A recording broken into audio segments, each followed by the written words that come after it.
Students, today we are going to study about the effect of impurity and temperature on surface tension. When that impurity it is soluble in water, then its surface tension increases. अगर impurity जो भी है वो soluble होने वाली है water में, तो soluble करने के बाद surface tension of water increase होता है. For example, if common salt is added to water, surface tension of that solution increases. Second one, if the detergent is added in water, its surface tension decreases. Detergent is sparingly soluble in water. अब sparingly soluble means what? अगर थोड़ा सा detergent आप लेते हो और उसको dissolve करने के लिए बहुत ज़्यादा पानी लगता है, उसको कहा जाता है sparingly soluble. मीन्स अगर impurity sparingly soluble in water है तो सरफेस टेंशन डिक्रीज होता है. If dust is added to water, its surface tension decreases. Means insoluble वाली इम्प्योरिटी अगर आप ऐड करते हो तो सरफेस टेंशन डिक्रीज होता है. सोल्यूबल इम्प्योरिटी है तो सरफेस टेंशन इंक्रीज होता है. स्पैरिंगली सोल्यूबल है इम्प्योरिटी तो सरफेस टेंशन डिक्रीज होता है. और dust particle means insoluble impurity है तो उसका सरफेस टेंशन डिक्रीज होता है. ये बात आपको ध्यान में रखना है. Next one, what is the effect of temperature on the surface tension.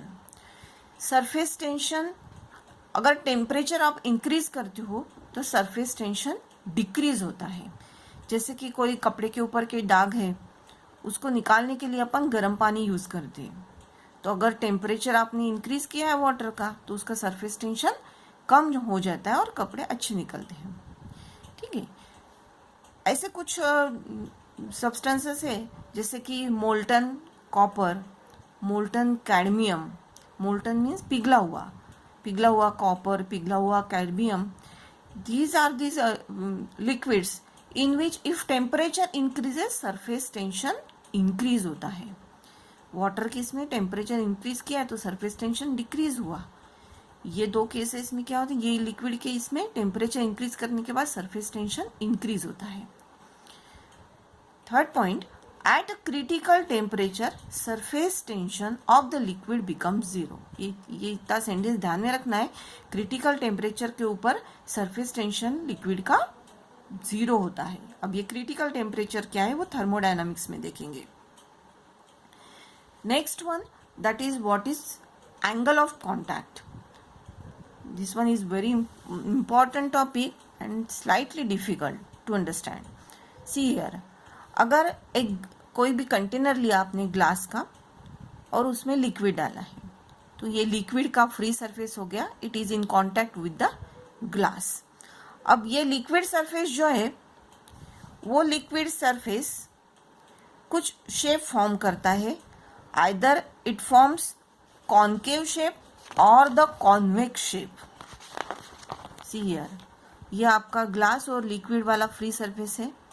तो ये लिक्विड ये या तो ये कांटेक्ट में थोड़ा सा ऊपर चला जाता है या थोड़ा सा नीचे जाता है. ये ऊपर जाता है मीन्स ये कॉन्केव सरफेस फॉर्म हो गया और ये नीचे आया मीन्स कॉन्वेक्स सरफेस फॉर्म हो गया. और ये सरफेस को कहा जाता है meniscus. It is called as a meniscus. अभी अपन एंगल ऑफ कांटेक्ट के बारे में स्टडी कर रहे. It is denoted by theta. Now see here, angle of contact क्या होता है उसको पहले डिफाइन कर ली. इतना समझ में आ गया कि दो सरफेसेस फॉर्म होते हैं, कॉन्केव शेप और कॉन्वेक्स शेप फॉर्म होता है. और ये शेप को कॉन्केव और कॉन्वेक्स शेप को मिनिस्कस कहा जाता है. अभी एंगल ऑफ कांटेक्ट क्या है देखते.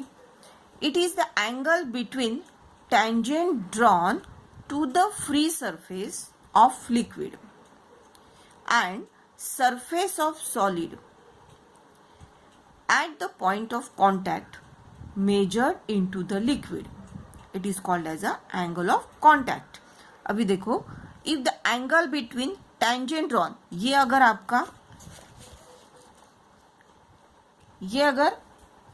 आपका कॉन्केव शेप है, इसको आपने ये हुआ ग्लास सरफेस, ये लिक्विड, ठीक है। This is the point of contact, this is the free surface of the liquid.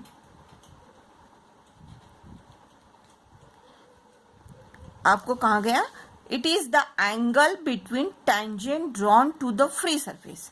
Now ये फ्री सरफेस जो है इसका यहाँ पे अपन एक टेंजेंट ड्रॉ करेंगे like this, free surface of the liquid and the surface of solid. ये सरफेस ऑफ सॉलिड, ये सरफेस हो गया, इसके बीच वाला जो एंगल है that is called as a theta. अभी आप बोलोगे कि मैम आपने ऊपर क्यों नहीं निकाले, तो surface of liquid it is given measure into the liquid, liquid में मेजर करना है।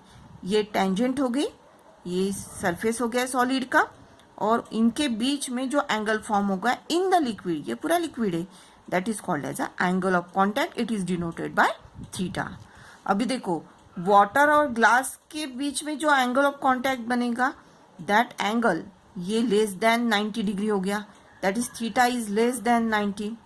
केरोसिन और ग्लास का भी अगर है तो जो भी शेप बनेगा दैट इज कॉनकेव बनेगा, और theta it is less than 90 degree, okay.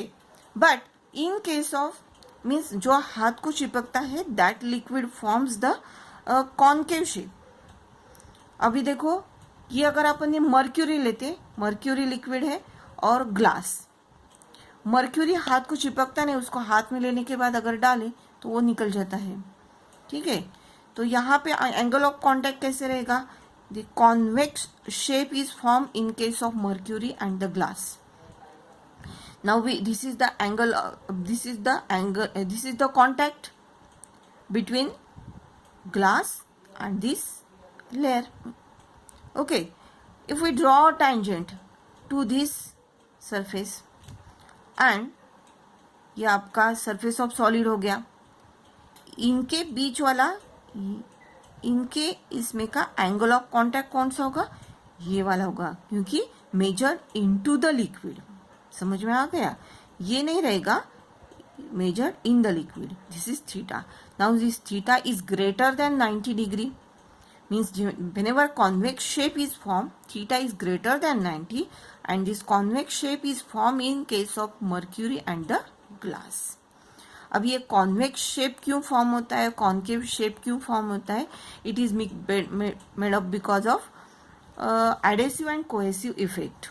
अब वो एडेसिव कोहेसिव फोर्स का इफेक्ट क्या है वो अपन देखते, how that concave shape and convex shape is form, okay.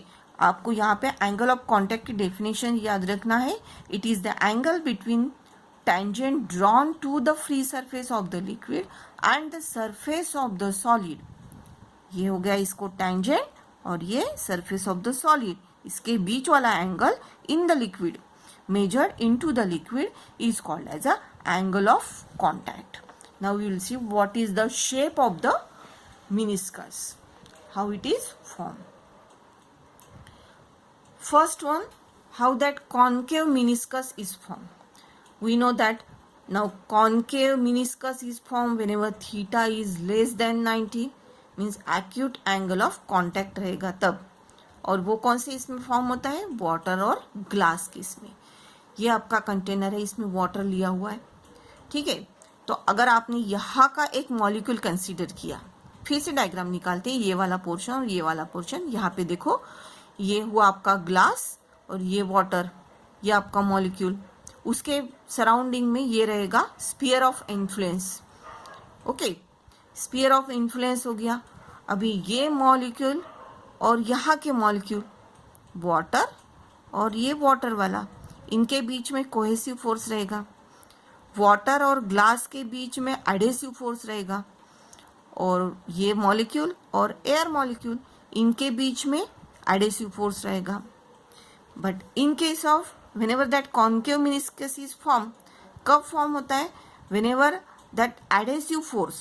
अब adhesive force कौन सा, ये वाला, ये मॉलिक्यूल और ग्लास वाले मॉलिक्यूल, इसमें adhesive force है, it is very very greater than what, than the cohesive force between this water molecule and water, ये वाटर में जो भी कोहेसिव फोर्स रहेगा उससे भी ये वाटर और ग्लास के बीच में जो एडेसिव फोर्स रहेगा वो ज्यादा रहेगा. Means adhesive force between water and glass is greater, बहुत ही ज्यादा, then cohesive force between water and water. अब तीसरा फोर्स भी एक्ट हो रहा है, that is the adhesive force between this molecule and this air molecules.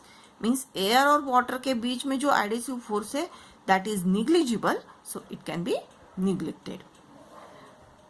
Okay, अभी आप मिनिस्कस कैसे फॉर्म होते वो देखते हैं अपन. नाउ देखो, ये जो एडेसिव फोर्स वाला फोर्स है उसको अपन एपी से डिनोट करते हैं, वेक्टर एपी.